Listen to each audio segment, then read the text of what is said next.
এক ছিল সবুজ বন। সেই বনের মাঝখানে বাস করত এক অদ্ভুত জাদুকর টিয়া পাখি। নাম তার তুতা। তুতা শুধু কথা বলতে পারত না, সে জাদুও করতে পারত। একদিন তুতা উড়তে উড়তে দেখল একটি সাদা গাভী গাছের নিচে কষ্টে দাঁড়িয়ে আছে। গাভীটি ছিল গর্ভবতী আর খুবই দুর্বল। তুতা কাছে গিয়ে বলল, তুমি এত কষ্টে আছো কেন? গাভীটি মৃদু স্বরে বলল, আমি শীঘ্রই বাচ্চা প্রসব করব, কিন্তু আমার শক্তি নেই, কেউ সাহায্য করছে না। তুতার মন ভেঙে গেল। সে ভাবল, আমাকে কিছু করতে হবে। তুতা আকাশের দিকে তাকিয়ে তার জাদু শক্তি ব্যবহার করে ডাকল ভগবান শিবকে। হঠাৎ আকাশে মেঘ জমল, বজ্রের শব্দ হলো, আর এক উজ্জ্বল আলোয় সেখানে উপস্থিত হলেন শিব ঠাকুর। শিব ঠাকুর মৃদু হাসলেন। তুতা, তুমি আমাকে কেন ডাকলে?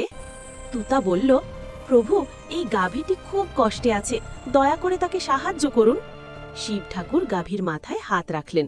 সাথে সাথে এক আশ্চর্য আলো ছড়িয়ে পড়ল। গাভীটি শক্তি ফিরে পেল, আর কিছুক্ষণের মধ্যেই সে একটি সুন্দর বাছুর জন্ম দিল। গাভী আনন্দে কাঁদতে লাগল, ধন্যবাদ তুতা, ধন্যবাদ শিব ঠাকুর।